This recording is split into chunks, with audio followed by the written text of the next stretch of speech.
We are back in the studio for another art review. And by art, Scott means whiskey. Today on the bar, we have something brand new, and it is not bourbon or rye. It's wheat whiskey. The Middle West Spirits Straight Wheat Whiskey, cask-strength. Question is the taste experience of this worth it? Or is this just another bottle chasing the craft whiskey trend? We're breaking it down, nose, palate, finish, and ranking it against the best we've had this year. Let's get into it.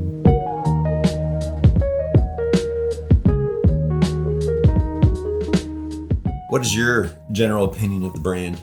You know, at first I wasn't a huge fan, especially of the pumpernickel rye, but that was before I really got into ryes. Yeah, I grew up in Columbus, where this comes from, so I really want to like their stuff. I've had a few that I really like, and others not so much. Well, how do you think this is going to fare? I like that it's cask strength, first of all.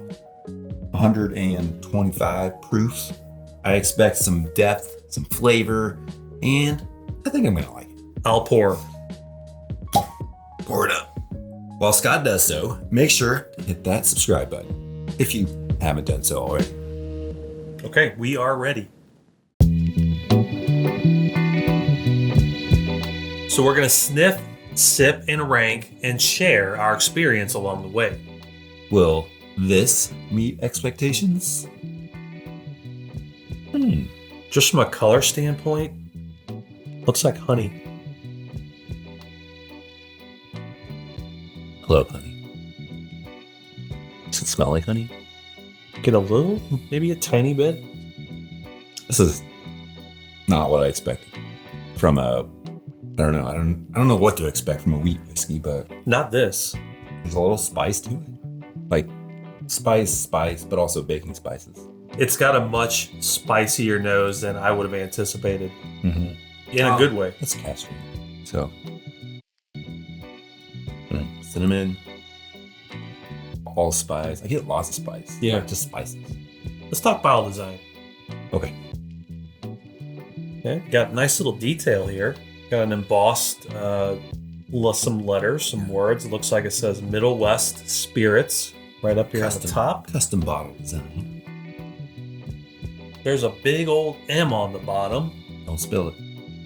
Overall, I mean, it's a nice bottle shape. It's a nice subtle. bottle. And I like the general design of the label. It does take up most of the front of that bottle, but it's a kind of standard Middle West look. Yeah. It does call out the cask strength very nicely with the nice blue bar Yeah. at the bottom. I like how you can differentiate between the different expressions with the color. Mm-hmm. But overall, I mean, it's very organized. It's a very structured label. It's balanced. Yep. And you can tell exactly what it is. Anyway, back to the nose. All right, back to the nose. I do get some honey. Yeah, honey followed by a touch of vanilla. Vanilla, honey sweetness, and baking spices.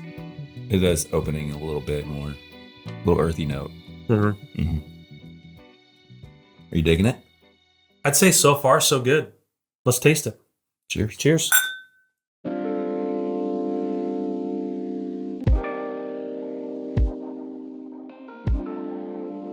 Mm-hmm. Wow. Lots of baking spices. Yes. Still. How many wheat whiskeys have you had? Wheat whiskey. Well, Old Elk comes to mind. Oh, yeah. Had that one. It's been a minute though. Also the Bernheim wheat from Heaven Hill. Yeah. Heaven Hill. Yes. There's not a lot, though. Not very many wheat No. whiskeys. Doing something unique in Ohio. Clove that kind of follows that nutmeg. Kind of reminds me, I make pancakes, but I add extra baking spices in it, like the mix. Really? Kind of reminds me of that a little bit. Yeah. Just like cloves, and nutmeg, and cinnamon, and allspice. A little bready. It's kind of creamy bread, almost like a pudding. Yeah. Bread pudding. Yeah. That's it. Spicy Bread. cinnamon bread pudding. It's good. I like this. It's good. All right. What do we know about the juice inside here? Well, we know it's cask strength. It says 125.1 proof, batch number 1.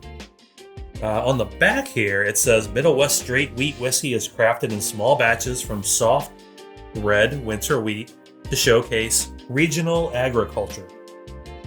And it's aged in Ohio-made American white oak barrels. It's proudly from the Middle West.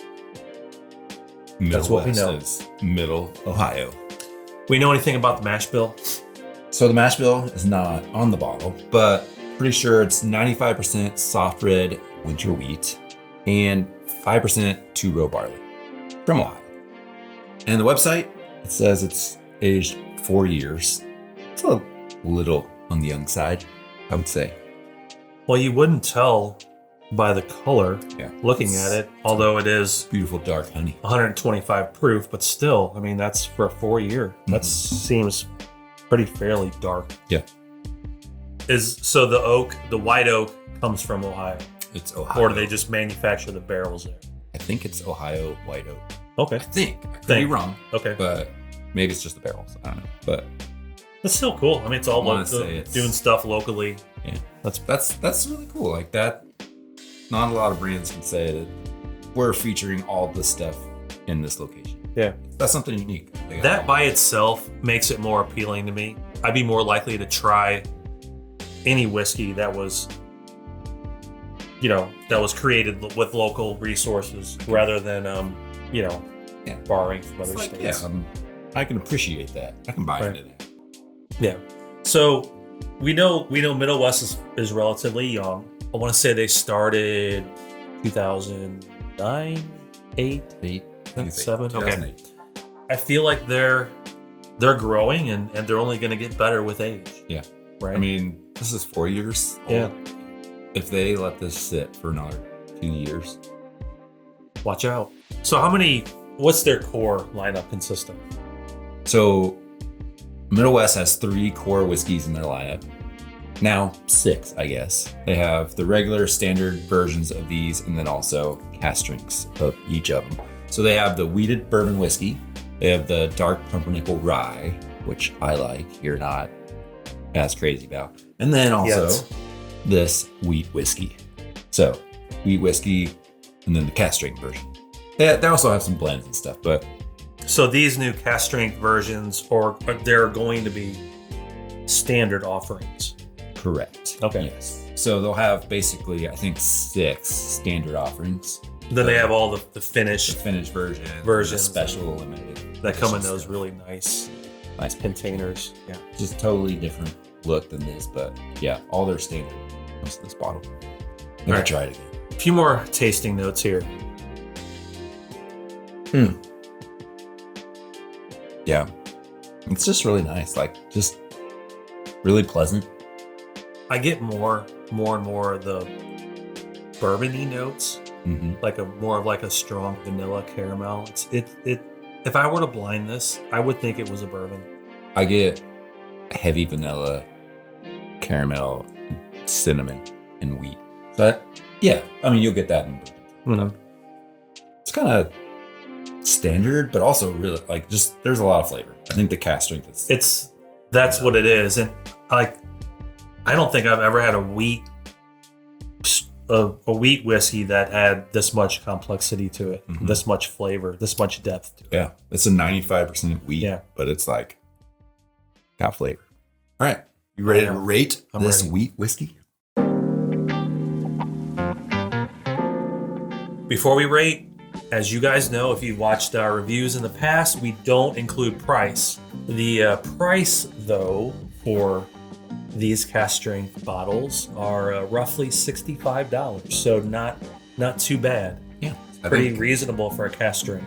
We'll rate this bottle based on the aroma and taste experience from 1 to 10. 1 is not good. We're gonna drop it from the top of a buckeye tree. And 10, the opposite. It's the best thing we've ever put in our mouths. All right, where will this Middle West wheat whiskey land on our rankings? Arthur, you ready?